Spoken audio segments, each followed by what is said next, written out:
Welcome back to What Arty Noobs with General Disturbance.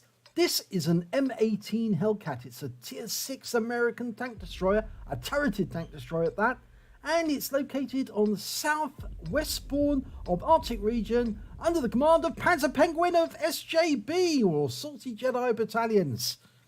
Okay, game's about to start. Now, the Hellcat. What can I tell you about it? Well, initially, when they first came into production, they were armed with the 76mm gun, which is the same one on the M10 Wolverine, which is the tier 5 American tank destroyer. Or is it tier 4?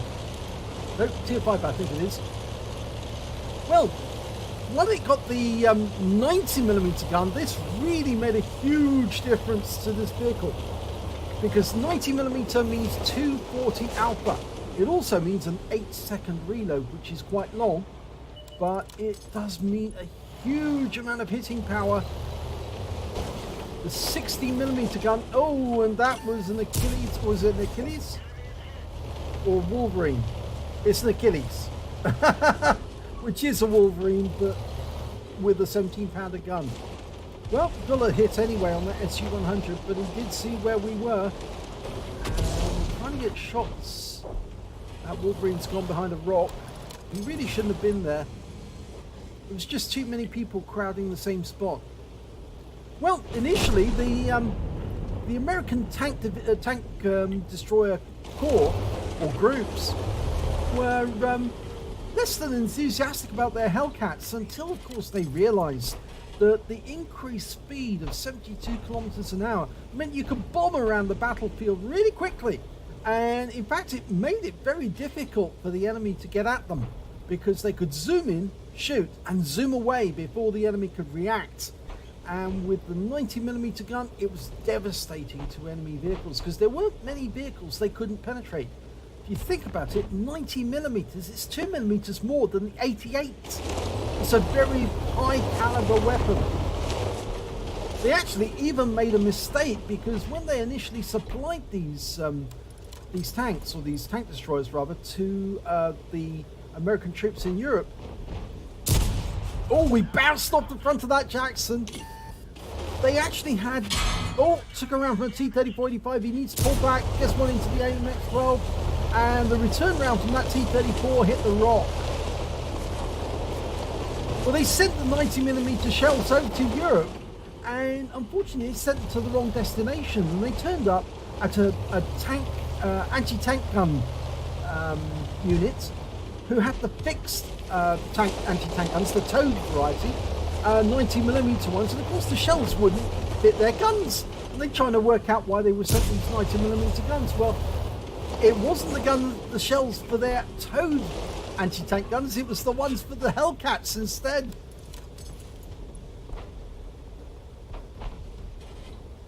Can we get a shot? Oh no. You just need to lead your target a bit. It's not point and shoot, unfortunately. And now we've got to worry about what's behind us as well.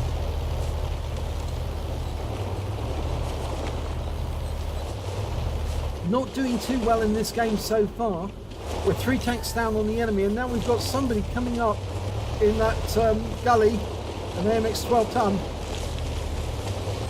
Now we might be able to get shots on him as he goes through the gully, but instead we've got a T-34-85 and a Cromwell, and they're just sitting there waiting for the shots. 8-second reload, but look at the amount of damage he just did. 214, that's a low roll. They must still be there. Yep, that looks like that made contact. There was no explosion on the ground. Going for another one, and again we've hit them. So we must be doing massive damage to those tanks. And again, they're still there. I think he's tracked them. And that's why every time he fires, he's getting a direct hit. This is obviously going to be doing masses of damage. Ah, that time he killed one. Got the Cromwell. I think the T-34, yes, he's still there. Now, just got to wait for his rear. I don't think he can see us because he's aiming in our direction, but he can't see where we are. He's not returning fire. I don't think he could see us. That T-3485 is coming up. Okay, we're having a quick look behind us because there's a Tiger 131 just around there. And just around the corner is a P-43 Biz, the Italian. Okay, we're going to take out this Tiger now. Show you how expected this gun was. Just like that. 90mm gun. Kills the Tiger. Now, can we get that T-3485? He's coming out the gully. Yes! Good hit! 270. It's going to take at least 2 shots to kill him, though. We can get one into his roof. Into his turret. Right into his rear. As he pops out of that gully, we can get shots on him. Oh, he's gone behind that rock now. I'd say there. Yes. Yes! Good shot! 4th kill. But we were seen, just as we fired, hugging the rock to avoid Arty fire. There's still 4 tanks left on both sides. P-43 Biz is just around the corner, I think. He might still be there. Panzerpenguin's having a look.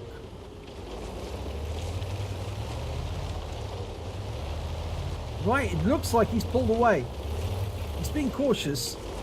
The one thing that the Hellcat does have, though, is a fairly slow turret traverse compared to other tanks.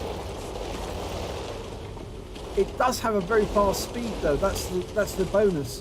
So if you do get into trouble, you can get out of it fairly quickly. And there's the P-43 just around the corner, and he spotted us. Now, one of the enemy vehicles is a Nashorn. The other 2 are Hummels. So obviously we've got to worry about the Arty, but the Nashorn is obviously back at the enemy camp. Well, in fact, actually he's in the north. He's been spotted by a T-52. So we can motor north now, take out that Nashorn, and then once we've done that, we can deal with the Arty.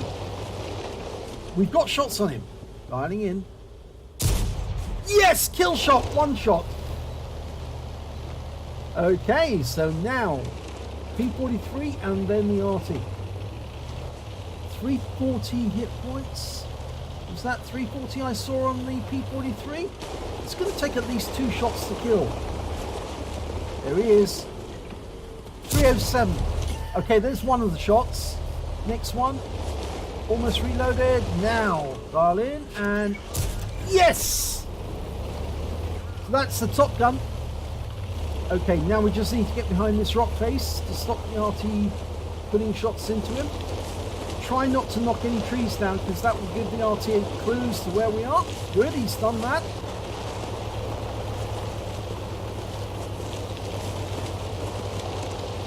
A lot of the people who actually used the Hellcat loved it. It had a beautiful Continental engine. It really was such an efficient design. It was one of the first vehicles that was custom designed. It wasn't a tank that used another tank's chassis. It was a tank destroyer and a half, and our Arty gets a kill on the Hummel. So there's only one left, and that's the other Hummel. And we're skirting the cap, so we don't really know where we are. And there he is! Now, can we get the kill on this one? Auto aim. Yes! And an ammo rack as well. Wins the game. Nice one, Panzerpenguin. 2.5k of damage from that one. Let's have a look at the end of battle stats. It's an ace tanker for Panzerpenguin in the M18 Hellcat. He got a demolition expert because he blew up that last Hummel. And he also got a fire effect and a bruiser medal out of the minor medals. But this is the epic ones. He picked up a high caliber. He did the most damage in the battle overall. He got a top gun for getting at least 6 kills. He got 7. And he got a tank sniper as well for getting the most damage at a distance of at least 300 meters. And he certainly did a lot of long-range shooting. At least 8 shots. In fact, most of those long-range shots were actually on the Cromwell and that T-3485. In fact, both T-3485s. And just look at the win rate for that one. 11,663. That's a Super Unicum times 3. Really, really good. Let's have a look at the team score. Top of the table, 3,459 hit points. He really rammed that one home. That's more than double the next highest scorer, who was the SU-100 with 1,315. And then came the Hummel with 1,258. When it came to kills, well, yeah, he's treble the next highest scorer on his team, but double the highest score on the enemy team. He got 7 kills. The Hummel got 3. The P-43 Biz got 3. And then there's some tanks with 2. But when it came to base XP, again, he's got the top in all 3 columns. 1,340 base experience points. That was your ace. 656 for the Hummel and 649 for the Wizzy 131 GFT. Wow, let's have a look at detail. 22 shots fired, 19 direct hits and 17 penetrations. It's really got good accuracy as well as penetration with that 90mm round. Damage of 3,459 hit points, of which 1,787 were at more than 300 meters. He did receive 1 hit. It was a penetration, and that was fairly early on in the game, actually. If I remember correctly, it was the T-3485 who got a shot on him when he poked out round that corner from the bush. It's such a well-known bush. Everybody seems to go there, and that's why people pre-aim at that spot, waiting for somebody to fire so they can return a shot backwards. So, yeah, that's something you need to consider. He did hang out over the edge just long enough to get the second shot in the AMX 12-ton, and that made him vulnerable. But he did score a lot of damage from that ledge, so it is worthwhile being there sometimes. He damaged 9 of the enemy, killed 7 of them, and on a standard account, a free-to-play account, he earned 30,314 credits. And after repair and ammunition resupply, and the ammo is cheap. It's very, very cheap considering what it can do. He actually took away 23,209 credits from the game. He got 3 bonds, 1 for the high caliber, 1 for the top gun, and 1 for the tank sniper. And he also picked up 1,340 XP, base XP at that, times 2 for the first victory, and took away 2,680 experience points altogether. So his M18 Freedom Cat over 3k damage, well, certainly is. The Hellcat is one hell of a tank. In fact, actually, I should say tank destroyer, because that's precisely what it actually is.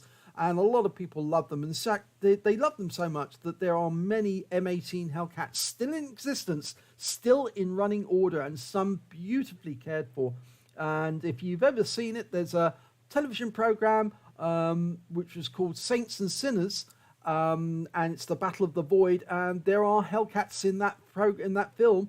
And in fact, that film was filmed in conjunction with Wargaming, funnily enough. In fact, actually, Nick Moran, the chieftain, was there on set, and if you go to YouTube, you can actually see videos where Nick Moran actually does go over the Hellcats with the crew and with the actors, and you get to talk to some of the directors and the producers of the television program made in association with Wargaming. Well worth looking into. It's a good series as well.